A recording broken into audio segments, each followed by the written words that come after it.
That was the hardest day of my life.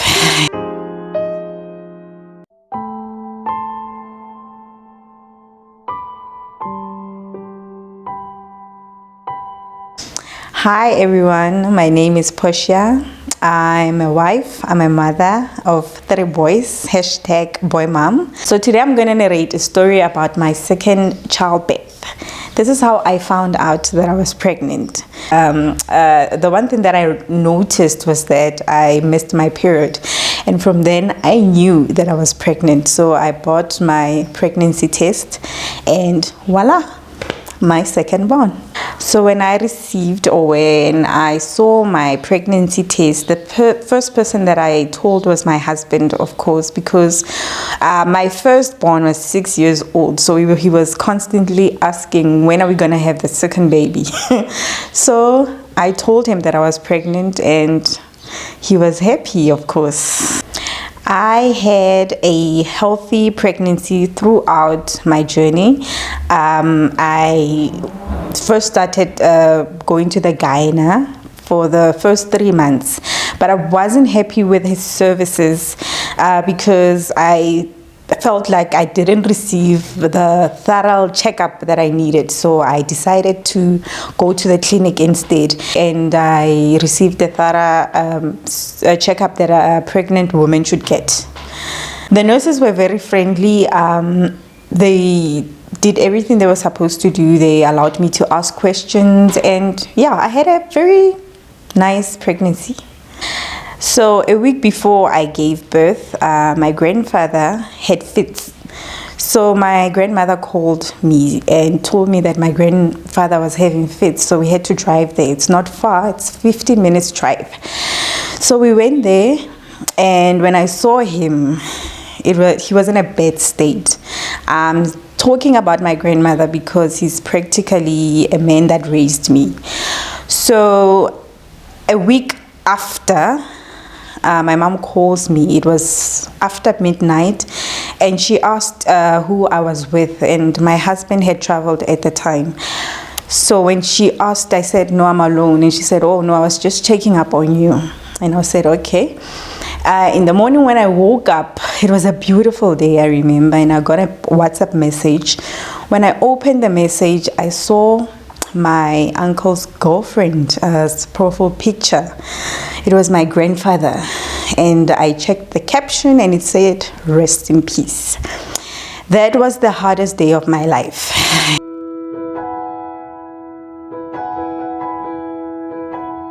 That was on the 29th of August. I called my mom and I cried, and I asked her, why do I have to find out like this that my grandfather died? And she said, yesterday I called you, but you were alone. So I cried. That was the worst day of my life. We found out that he died. I found out that he died on the 31st. That was my grandmother's birthday. So that day we went to my grandmother, and it was a bad day for me.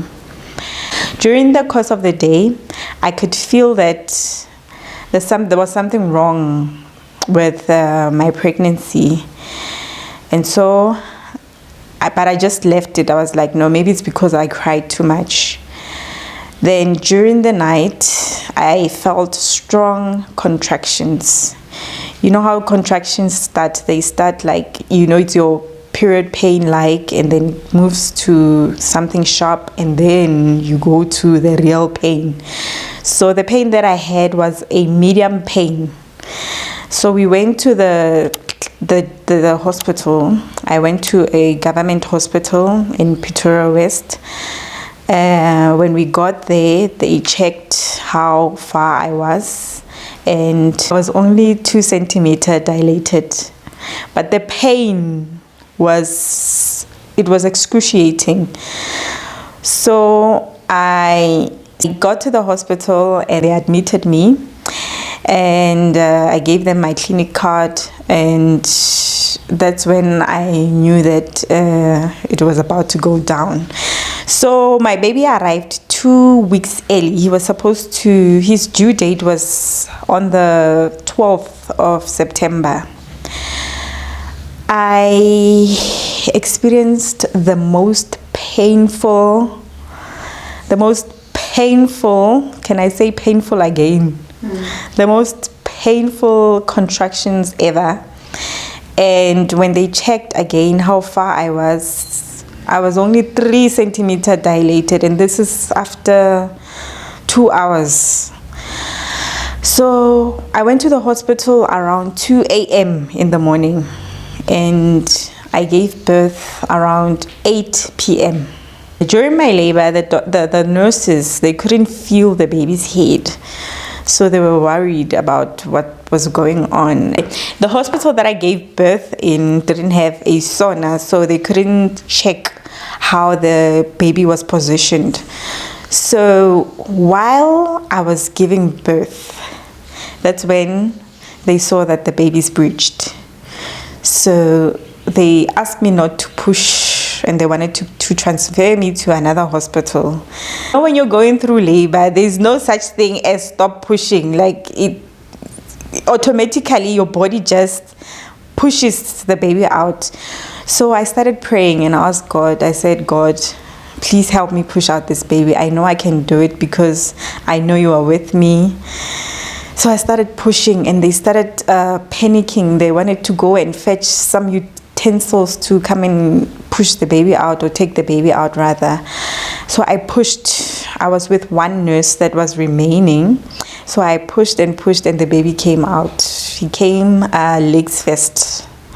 When the nurses saw that, they were amazed, because again the weight, he weighed 3.7, so he was a big baby. So when the doctor arrived, I had already given birth. So the doctor asked the nurse to write a delivery report, because that was something that didn't happen usually. I often get questions about whether there's a difference between delivering a normal head down baby and a breached baby. But when you're delivering, your head space is not on the pain. Actually, you want to see your baby. So there isn't any difference between the two. I wouldn't say the one was more painful than the other. So for me, it was all the same. Another beautiful thing about my birth story is that my grandfather, who was practically my father, died on the 29th of August, and my grandmother's birthday is on the 30th of August, and my son was born on the 31st of August. Yes. After I had delivered, they took me to a recovery room where I stayed for 2 days. In these 2 days, they observed me and the baby, and we were fine, and we were discharged after 2 days. So 2 days later, after we were discharged, we stayed about 3 days, and in that 3 days, I could notice that my child's eyes were turning yellowish. So we had an appointment, a 5 days appointment, to come in so that they can check the baby. In South Africa, after delivering, you come after 5 days so that they can check the baby. So I knew I had an appointment, and I waited for that day. She immediately gave me a letter to go to the hospital so that a doctor can check him.